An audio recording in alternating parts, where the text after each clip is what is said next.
Every once in a while, a person with bipolar disorder can get quite aggressive and violent.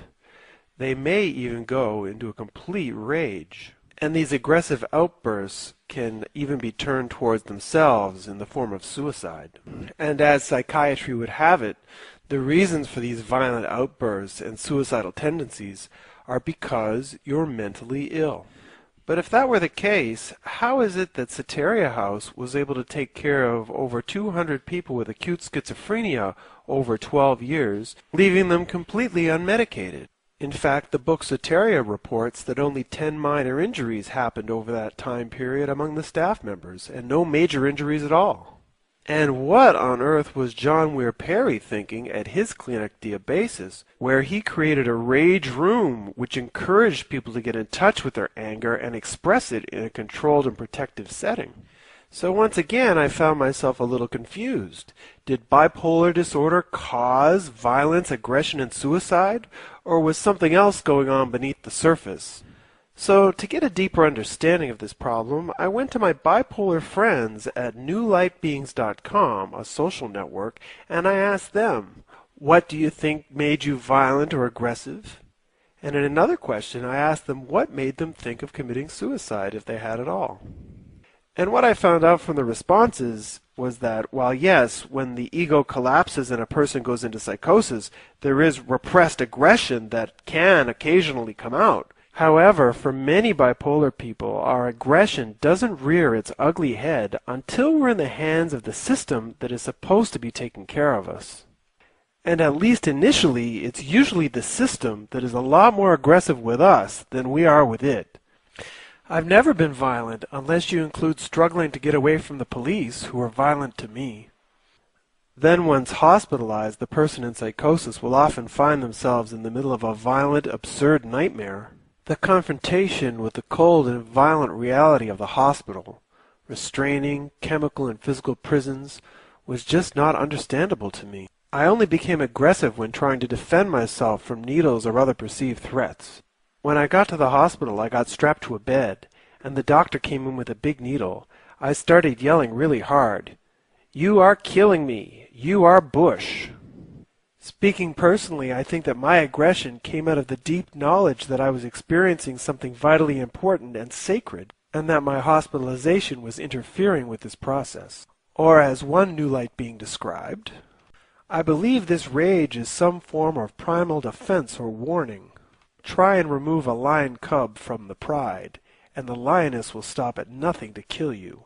She doesn't display this rage out of love for her cub, no. She's in a rage because you're fucking with evolution. Once through the initial trauma of hospitalization, the bipolar person then has to face their warm and friendly psychiatrist. I got angry in the MD's office with my husband and father. I was trying to talk to my husband and explain my paranoia when the MD told him not to listen to me. That was very insulting and frustrating. It's as if the psychiatric profession has no idea of how sensitive we are when we're in psychosis and how much in need we are of compassion and understanding. I was coming so far from that other dimension that my brain just couldn't manage the information of a world where bad and wrong exist. I was obsessed with the idea of spiritual freedom, and in my view I was being persecuted by the machine in an attempt to suppress me and imprison me in their narrow view of a bleak reality. I felt spiritually raped. And then, if you're lucky enough to get out of the hospital, the medications have an effect all of their own, particularly when you're trying to withdraw off of them. I am certain that my anger, in fact my entire manic episode, was caused when my doctor reduced my meds without proper, gradual tapering.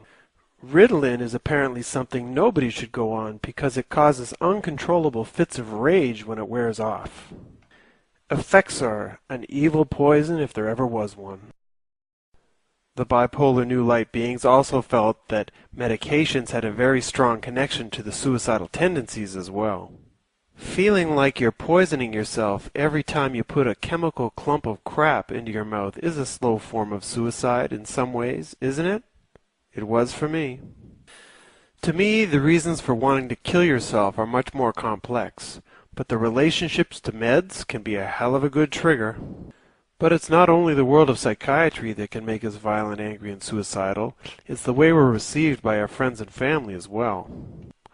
Only one of my friends stuck around from that part of my life.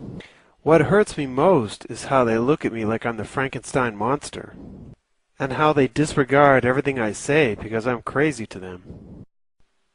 Most of my family talks to me like I'm a dummy, and they're scared to be in the same room with me. Or for those who are more spiritual, they think I'm a witch, and that's why I'm punished for life with this disease. Realizing that my family and friends would only accept me again if I would surrender to lifelong medication, I took an overdose of liquid anesthetic. So while it may not be this way for everybody, many bipolar people, once diagnosed, find themselves marginalized and pathologized by society, and with a much dimmer future than they had planned staring them in the face. Wouldn't you be angry, maybe even suicidal? I was helpless and alone and angry and pretty out of myself. They tied me up to a bed to make sure I didn't try that again. Back in the 80s, when I was at the University of Toronto, I did 2 research reports on why normal people commit suicide, not necessarily people with bipolar disorder. And what I found among these so-called normal suicidal people was that the main reason that they wanted to kill themselves was exactly the same as why a bipolar person would want to kill themselves: infinite hopelessness. In the long run, the worst message you can give to a human being is to tell them that their psychological and spiritual problems are biochemical disorders or diseases, because it disempowers them. Dr. Peter Breggin, author of Your Drug May Be Your Problem.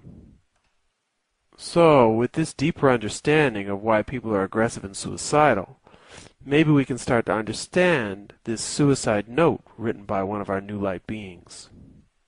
I beg for God to please have mercy on my soul.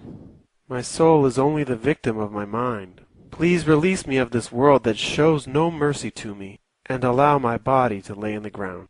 Float my soul to the sky. Forgive me of my sins. I have been in agonizing pain for 12 years. Fortunately for all of us, especially her son, Allison, survived that suicide attempt, and actually attributes the survival to a new, more spiritual outlook on life. Allison, I hope you don't mind me stealing a few words from your page at New Light Beings. My internal suffering has saved my soul. I am deeply and madly in love with this soulful ride I experience inside my human shell. So am I, Allison. So am I.